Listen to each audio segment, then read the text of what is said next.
నమస్తే. నమస్తే అన్న. ఏం పేరు? మొహమ్మద్ సమీర్ అన్న. మొహమ్మద్ సమీర్. ఏం చేస్తుంటావు? ఆటో నడుపుతా అన్న. మీదేనా ఆటో? నాదే అన్న. Okay, right. ఎట్లా ఉంది బిజినెస్ ఆటో దందా? ఏడా ఉంది అన్న, ఈ ఫ్రీ బస్సులు అయినా కాడ నుంచి ఇగో ఇప్పుడు నూక్కుంటా పోతున్నా. స్కూల్ పిల్లలు ఉన్నారు, సంపాదించేది ఏం లేదు. ఖాళీ కష్టపడ్డాలే, గ్యాస్ పోవాలి, ఇంటికి పోవాలి, అంతే అయిపోయింది అన్న బతుకు. ఎంత వస్తుంది రోజు మొత్తం తోలితే? వస్తాయన్న 1000 రూపాయలు వస్తుండే ఫస్ట్. ఇప్పుడు 1000 రూపాయలు చేయాలంటే చాలా కష్టం అవుతుంది. ఒక 400-500 చేస్తున్నాం, గ్యాస్ పోసుకుంటున్నాం, వెళ్ళిపోతున్నాం. ఇంటికి అయితే ఒక్క రూపాయి పోతలేదు. ఇప్పుడు ఏమవుతుందో. 12,000 అన్నాడు కదా రేవంత్ రెడ్డి. ఒక్క రూపాయి ఈడ వచ్చిందన్న. ఆంధ్రాలో వచ్చింది, హైదరాబాద్ లో ఏం రాలే. ఖాళీ ముచ్చట్లు, మాటలు. గెలవాలని ముచ్చట్టు మాటలు. ఏది మన కరెంట్ బిల్లు 200 యూనిట్లు ఫ్రీ. ఇప్పుడు ఎండాకాలం పోయింది, 1200 నాకు ఇంటికి 3 నెలల నుంచి పడింది నాకు. ఏం ఫ్రీ అన్న, ఏం లాభం చెప్పు. ఈ సీఎం వేస్ట్ అన్న. 10 సంవత్సరాలు నేనే ముఖ్యమంత్రి అంటున్నాడు రేవంత్ రెడ్డి. కాదన్న, కాదు. కేసీఆర్ చాలా మంచి పని చేసిండు. పెళ్లిళ్ళకు గరీబులకు పైసలు ఇచ్చిండు. డెలివరీస్ అయితే వాళ్ళకు కిట్ ఇచ్చిండు, పైసలు పెట్టిండు, బంగారం పెట్టిండు, అన్ని చేసిండు. ఈయన ఏం చేసిండు? అరే ఏడయ్యది అన్న, తులం గాని తులం వదిలే. ఇది మన ఎంటిక ఎంత ఉంది అంత ఇమ్మను చాలు, అంతే చాలు. జర ఈ ఆటోలని గరీబోలని చూడమను, ఫ్రీ బస్ తీసేమను చాలా. ఫ్రీ బస్ వల్ల మహిళలు ఎక్కుతారు కాబట్టి మంచిగా అవుతుంది కదా. ఏడా ఎక్కుతురన్న, బస్సులలో ఆడోళ్ళు అంతా కొట్లాడుకొని సస్తుర్రు. నాకు సీట్ దొరకలే, నీకు సీట్ దొరకలే అని కొట్లాడుకుంటుర్రు.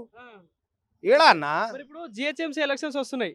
సో మరి జిహెచ్ఎంసీ ఎలక్షన్స్ లా ఇప్పుడు బీజేపీ ఉంది, కాంగ్రెస్ ఉంది, బీఆర్ఎస్ ఉంది, ఇప్పుడు కొత్తగా కవిత పార్టీ అని వస్తుంది, పవన్ కళ్యాణ్ అని వస్తున్నాడు. సో వీళ్ళందరిలో ఈసారి జిహెచ్ఎంసీ ఎలక్షన్ లో ఎవరికి ఎక్కువ ఛాన్స్ కనిపిస్తుంది? కేసీఆర్ అన్న. కేసీఆర్ అంతే. ఎందుకంటే ఆయన చేసిన పనులు ఎవరు చేయలే. కానీ మరి ఇప్పుడు రేవంత్ రెడ్డి కావచ్చు, ఈ నాయకులు ఏమంటా ఉన్నారు అంటే కేసీఆర్ 10 ఏళ్ళు మొత్తం అప్పులు రాష్ట్రం చేసిండు, ఏం చేయలేదని అంటున్నారు. ఏంది చూపిమను, ఆయన చేసింది చూపిమను. ఆయన చేసిండు, ఆయన అప్పులు చేసిండో ఏం చేసిండో, కానీ గరీబోన్ని పరిశాన్ చేయలే. ఇది ఒక్క మాట. ఏ గరీబోన్ని పరిశాన్ చేయలే. అందరూ హ్యాపీగా బతుకున్నారు. ఏమన్నా అందరు హ్యాపీగా. ఈయన వచ్చినప్పుడు నుంచి ఇగో ఇప్పుడు బండిలో గ్యాస్ అయిపోయింది, స్కూల్ పిల్ల ఉన్నది, నేను నూక్కుంటా పోతున్నా, అన్న సాయం చేస్తుండు నాకు, ఇది బతుకు అయిపోయింది. మరి బీజేపీకి ఛాన్స్ ఉండదని ఇప్పుడు ఇంత మాట్లాడినాం కదా. ఇప్పుడు మొన్న వేరే రాష్ట్రాలలో బీజేపీ గవర్నమెంట్ వచ్చింది, భారతదేశంలో మాక్సిమం బీజేపీ ఉంది ఎక్కువ. మరి తెలంగాణలో కూడా నెక్స్ట్ టార్గెట్ బీజేపీ అంటున్నారు కాబట్టి బీజేపీకి ఉండదా ఛాన్స్? రాదు రాదు రాదు అన్న. ఈసారు మన కేటీఆర్ అన్న చాలా కష్టపడుతుండు. కేటీఆర్ అన్ననే వస్తాడు, వేరే వాళ్ళు రారు. మా ఆటోలకైతే ఎక్కువ చూసేది, సాయం చేసేది వాళ్ళే. బీజేపీ మేమే అధికారం అంటున్నారు ఈసారి. మరి రాదన్న, రాదు, ఖచ్చితంగా రాదు. బీజేపీ అంటున్నారు సరే. ఇప్పుడు బీజేపీది మన గోషామేల్ ఎమ్మెల్యే రాజాసింగ్, వాళ్ళ నాయకులే వాడిని ఎలా కొడుతుర్రు. ఎక్కడి నుంచి వస్తుంది చెప్పు? వాళ్ళ బస్సులోనే వాడు చక్కగా చూసుకుంటలేడు, బయట ఏం చూస్తాడు? 8 మంది ఎమ్మెల్యేలు, 8 మంది ఎంపీలు ఉన్నారన్నా, ఉన్నారు.